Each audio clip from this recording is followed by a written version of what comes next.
Oi, gente, tudo bem? Estamos iniciando mais um programa e no Mais Unisociesc de hoje nós vamos falar sobre saúde mental. Quem vai conversar com a gente é a professora e psicóloga Clarice Zivert e a aluna de psicologia Cássia Luciana Dias Leite. Sejam muito bem-vindas. Obrigada. Para a gente iniciar então a nossa conversa, a gente escuta muito, sobre saúde mental, mas o que seria de fato esse termo? Então, saúde mental, às vezes a gente pensa que é algo do tipo, é só não estar triste, né? A Organização Mundial de Saúde, ela traz um conceito bem amplo de saúde mental, né? E é um conceito que talvez, numa forma simples de dizer, seria uma pessoa que está atuando na sua comunidade, que está tendo seu círculo social, né, tá conseguindo conviver com as pessoas, está conseguindo trabalhar, está conseguindo fazer as suas coisas que sempre fez. Então, é um conceito bastante amplo e, portanto, se a gente pensar nele nesse sentido, é bastante difícil de atingir também, né? Se a gente pensar, inclusive, na sociedade que a gente vive hoje, né? Sociedade que é de muita pressão, né? De muita... enfim, o nosso ritmo de trabalho, de produção é muito desgastante muitas vezes e não combina muito com a ideia de saúde mental nesse sentido amplo, né? Uhum. Então a gente entender esse termo, é bastante importante, assim como entender também os sintomas. O que indica de fato que a saúde mental ela está em desequilíbrio? Quando nós pensamos em transtorno mental ou em sintomas de um transtorno mental, nós vamos ter que avaliar frequência, intensidade e um sofrimento clinicamente significativo. Então, esses três aspectos são o que vão configurar os sintomas, né, que podem fazer parte de um diagnóstico de transtorno mental. Então, o paciente ele precisa ter uma frequência desses sintomas, uma intensidade e um sofrimento que seja clinicamente significativo, para assim a gente poder enquadrar esses sintomas dentro de um critério de um transtorno mental. E no geral acontece isso, né? Se a gente pensar isso que a gente estava pensando enquanto conceito de saúde mental, a pessoa vai acabar procurando uma ajuda quando ela não estiver conseguindo executar alguma coisa, quando ela estiver sofrendo muito, né? Então acaba que a gente mede um tanto sobre a saúde mental a partir do que a pessoa mesmo diz sobre o seu próprio sofrimento, né? Uhum. E existe também muita confusão também com relação a alguns termos, né? Então, a gente não sabe ao certo o que é de fato uma coisa passageira ou o que não é. Então existe confusão entre tristeza e depressão e burnout e cansaço de fato, né? E como que a gente identifica, né? Até que ponto é, até onde não é. Isso. De novo, né, como a Cássia falou, a gente pode olhar para a questão da duração, por exemplo, né? Então a depressão, ela, de novo, né, é diferente do que as pessoas pensam, a pessoa que está triste, a depressão, enquanto questão clínica, ela é muito maior do que isso, é muito mais do que uma tristeza que muitas vezes é passageira, que às vezes você tira umas férias e a coisa volta ao normal, né? A depressão em si, ela vai ter sintomas muito mais graves, né? Você vai precisar pensar que a pessoa vai ter que estar num estado de muita tristeza, mas mais do que tristeza, sem vontade de fazer coisas que já fazia antes, né?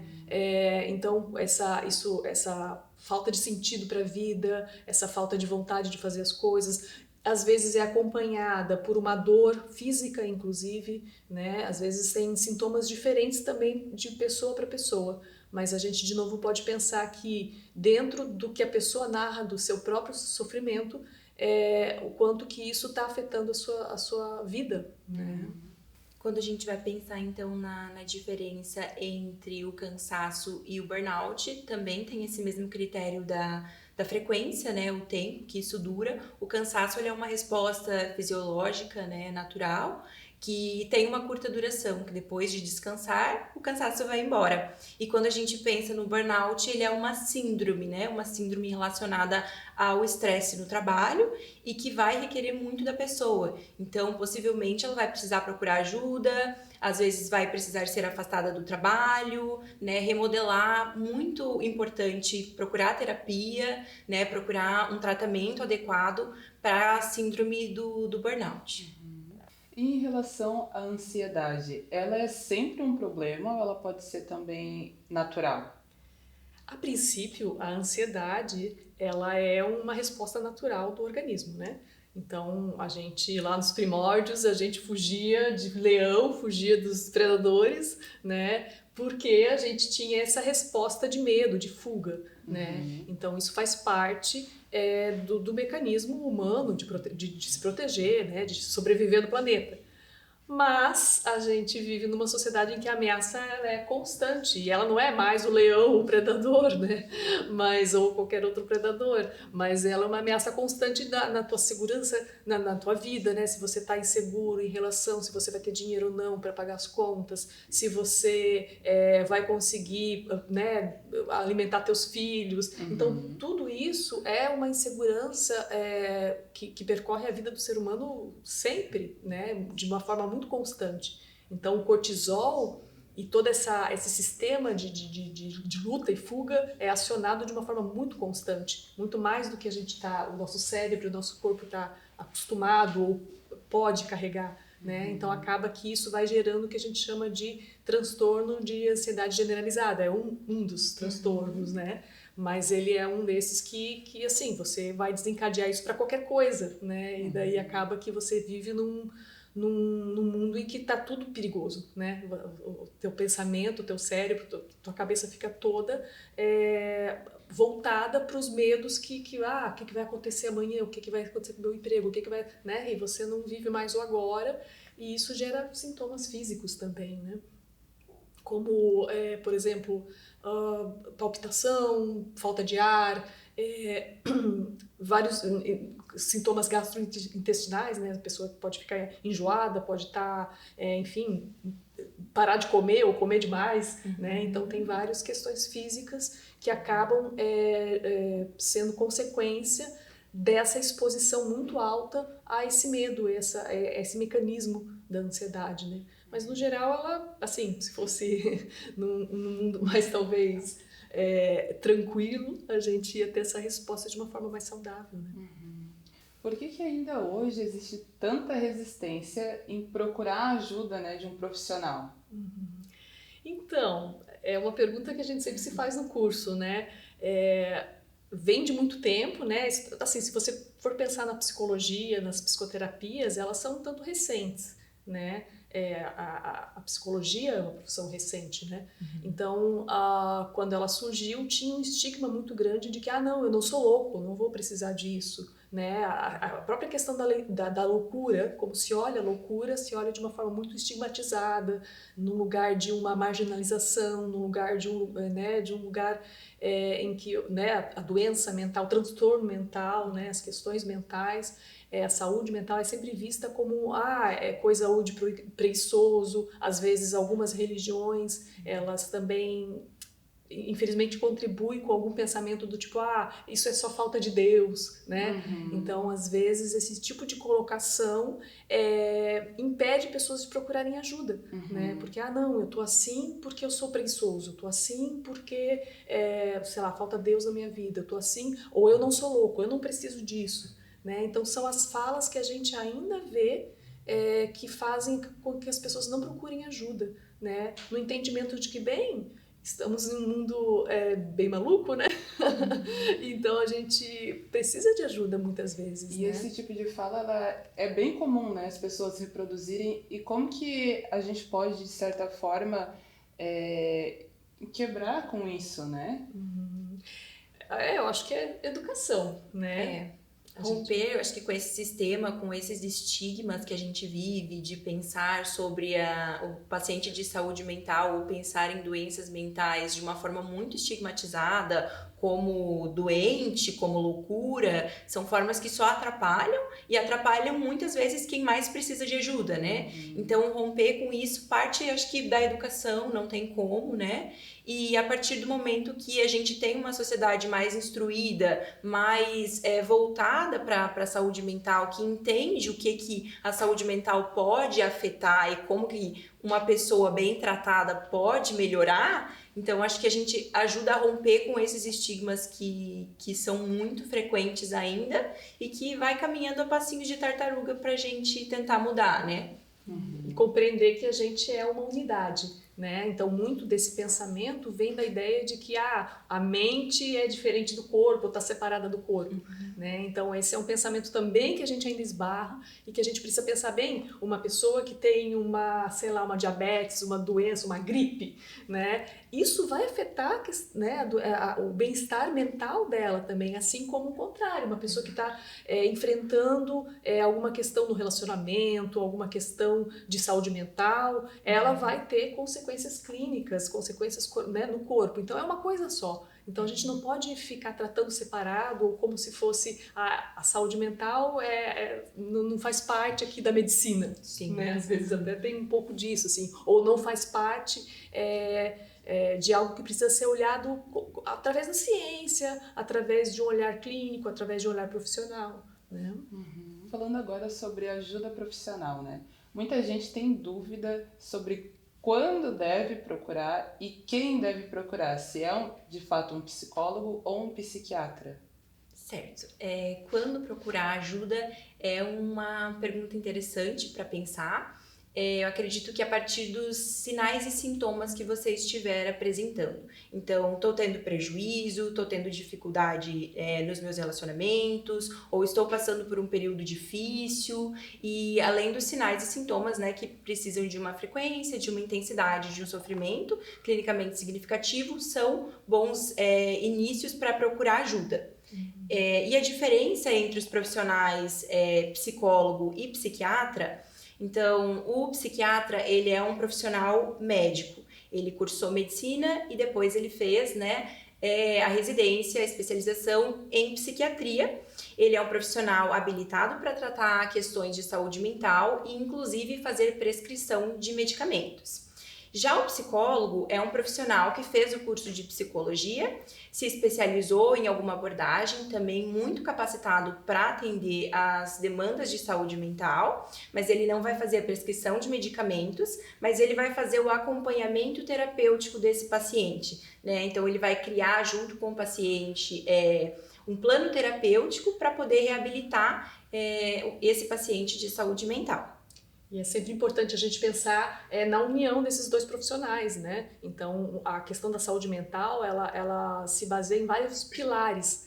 E talvez dois muito importantes sejam a área médica, né, de uma medicação que talvez seja necessária, nem sempre, mas às vezes é, e a questão da psicoterapia, né, ou outras terapias alternativas também, enfim, né, a pessoa vai procurar talvez a abordagem que interesse mais, ou dentro de uma instituição, se é um tratamento em grupo ou individual, né, enfim, daí a questão com a psicoterapia ou com o psicólogo, né? Mas para além disso, a gente precisa pensar também que a saúde mental ela se baseia também numa boa qualidade de vida no sentido de exercício físico, de uma boa alimentação, né? Tem pesquisas que dizem que, por exemplo, a espiritualidade, a religiosidade também ajuda muito na saúde mental, meditação, várias práticas, né? Mas dentro dessa ideia de psiquiatra, psicólogo, é um trabalho que quando é em conjunto dá muito mais resultado sempre, né? Agora a gente vai falar com o nosso repórter Felipe Rosa, que vai nos trazer mais informações sobre o tema. Olá, Melissa. Olá, pessoal de casa. Hoje estou aqui de novo no campus Uniter Garibaldi para perguntar para os nossos funcionários qual é a pessoa amarela? Aquela pessoa que está sempre com você nos piores e melhores momentos. Então, bora conferir quais foram as respostas deles? A minha pessoa amarela é a minha mãe. Ela sempre esteve comigo nos meus melhores e piores momentos. Beijo, mãe. Te amo. Minha pessoa amarela, com certeza, é a minha esposa, porque com dinheiro ou sem dinheiro ela está comigo nas dificuldades e nas alegrias. Eu te amo, Gabi. Então, minha pessoa amarela, sem dúvida nenhuma, é a Vanessa, minha esposa, meu porto seguro, que está comigo todos os dias, nos dias difíceis, nos dias fáceis e sempre me apoiando muito, sendo meu ouvido, sendo uma pessoa que me aconselha e uma ajuda muito grande, sem dúvida nenhuma. Que legal as respostas deles, né? E em função do Setembro Amarelo, lembre-se que você não está sozinho. Agora a gente volta para o estúdio com você, Melissa. Obrigada, Felipe, pelas informações e agora a gente retorna aqui com as nossas convidadas. O uso de medicamento para tratamento, ele é sempre necessário? A medicação, ela não é sempre necessária. Ela vai requerer uma avaliação de um profissional psiquiatra, de preferência, que é o médico, né, habilitado para fazer essa avaliação e, se necessário, recomendar o uso de medicação. Claro que é sempre melhor associar, né, o uso de medicação psiquiátrica com a terapia, porque daí os sucessos no tratamento desse paciente vão ser muito melhores. Mas não é sempre recomendado, precisa de uma avaliação criteriosa, né, e de um tempo determinado para que se restabeleça a saúde mental do paciente, né, de acordo com cada caso e com cada diagnóstico. Além da gente procurar ajuda, também é importante falar sobre prevenção, né? Então, quais hábitos que são necessários, assim, para a gente manter a nossa saúde mental sempre equilibrada, né, em dia? Ótima pergunta. A gente gosta de indicar bastante um livro que se chama Psiquiatria do Estilo de Vida, que ela vai abordar 5 pilares para hábitos saudáveis, né? Então, o primeiro pilar seria um sono de qualidade. O segundo pilar que a gente pode pensar é uma alimentação adequada. O terceiro seria a prática de atividades físicas. O quarto passo seria o manejo do estresse ou o controle do estresse. E o quinto passo seriam relacionamentos saudáveis. Né? Pensando a partir desses 5 pilares, a gente consegue ter uma vida mais equilibrada, uma vida mais saudável, que com certeza vai ter um bom impacto na saúde mental. Então, só para a gente entender todo o processo, toda a história, né? Como que a psicologia ela evoluiu ao longo dos anos? Então, acho que é importante a gente pensar em termos de saúde mental, algo que a gente já um pouco comentou, né? A diferença entre pensar a saúde mental como uma questão de saúde, uma questão de qualidade de vida, e pensar ela como era pensada até pouco tempo atrás, como uma questão da necessidade de marginalização, de exclusão. Né? Então, a psicologia, não só a psicologia, mas todo o movimento de saúde mental tem modificado bastante nos últimos anos, e isso eu falo assim, década de 70, 80, quando começou a ideia da reforma psiquiátrica, né? Não só no Brasil, mas no Brasil foi mais ou menos nesse período. Né? Então, o que é a reforma psiquiátrica? Né? A luta antimanicomial. Então, até pouco tempo atrás, a gente tinha os grandes manicômios, os grandes hospitais psiquiátricos, que serviam muito mais de depósito de gente do que de lugar de cura, né? De lugar de saúde, de qualidade de vida. Então, com a reforma ali nas décadas de 70 e 80, começou a pensar, a olhar para isso com mais rigor, né? No sentido de pensar bem, essas pessoas têm seus direitos, né? Essas pessoas elas não devem ser depositadas num local e esquecidas e excluídas, né? Então, a gente tem um autor como Foucault, que traz a História da Loucura, que é um livro importantíssimo para a gente pensar como se vê a saúde mental, né? E como se vê a questão da loucura. Né, como ela vem mudando ao longo do tempo, o que se considera o que é doença, o que é saúde, o que se considera o que é ser louco, o que não é. Isso está totalmente atrelado à sociedade que a gente vive, né? Que tipo de pessoas a gente precisa excluir. Né? Na época de Freud, as histéricas, que foram as mulheres que deram origem à psicanálise, né? Que Freud estudou para dar origem à psicanálise, naquela época elas eram totalmente excluídas, entendidas como mulheres que estavam mentindo, mulheres que estavam dissimulando, né? E na verdade elas estavam sofrendo. Né? E a solução que se tinha na época era simplesmente excluir, simplesmente internar num hospital. Né? E hoje em dia a gente já olha bem diferente, mas enfim, a gente precisa olhar para a saúde mental dessa forma, que é por políticas públicas, olhar entendendo que a qualidade de vida de uma pessoa passa pelas escolhas econômicas, passa pelas escolhas políticas, passa pelas políticas públicas. Então a gente fala sempre, né, na questão da saúde mental no nível individual, o que você deve fazer, né? A gente precisa cuidar, né? Olhar para os pilares, olhar tudo que a gente precisa procurar de ajuda, mas a gente precisa pensar que é uma questão estrutural também, é uma questão política também, né? Então, e talvez mais do que tudo, né? Então, se a gente olha para a história da psicologia, para a história da reforma psiquiátrica, e da saúde mental, claro, a gente vai olhar dessa forma, né? O que se entende por doença, o que se entende por saúde, né? Então, hoje em dia, a gente já não tem mais manicômio, por exemplo, né? A gente tem uma política pública de saúde mental que visa um hospital-dia como o CAPS, né? Que visa outras instâncias de atendimento que procuram uma maior humanização, que procuram uma maior qualidade de vida para as pessoas, né? Então, isso acho que é um percurso importante a se olhar. E falando sobre políticas públicas, o que é direcionado para a população?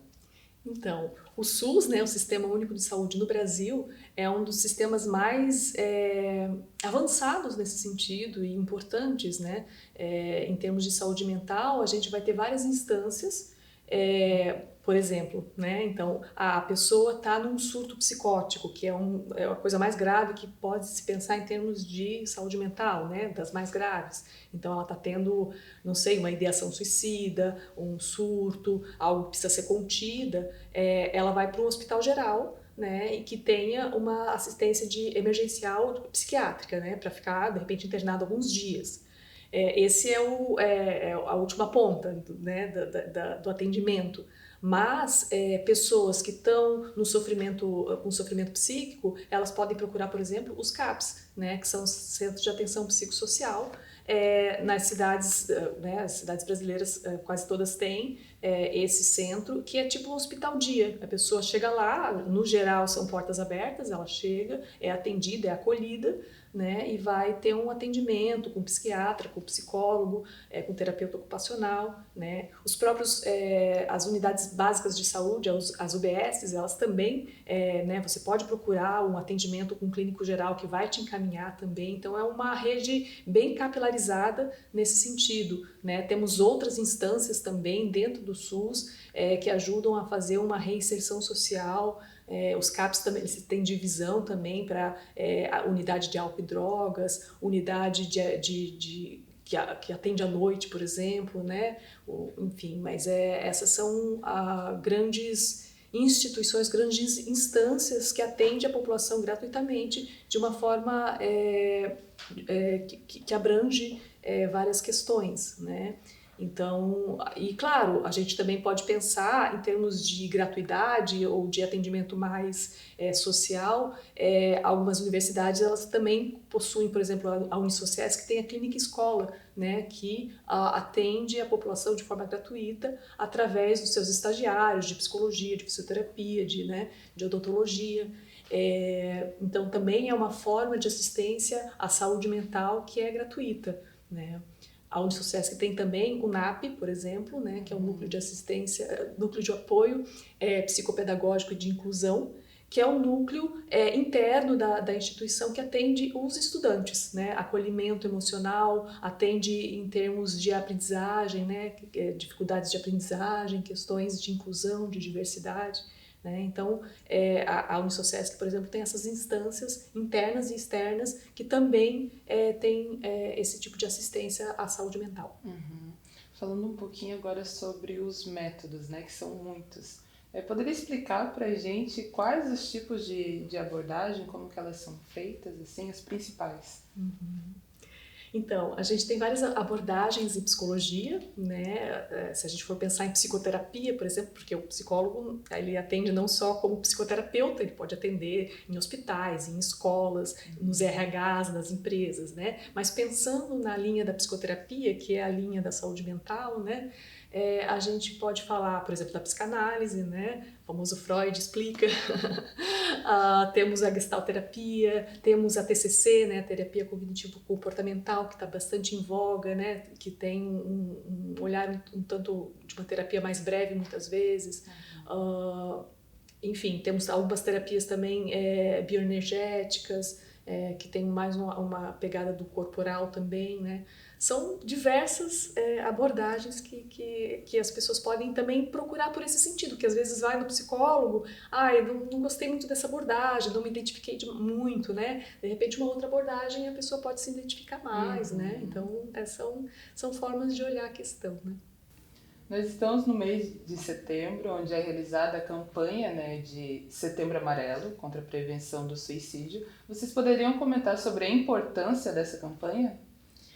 O Setembro Amarelo, ele reforça muito a importância de cuidar da saúde mental e também da prevenção do suicídio.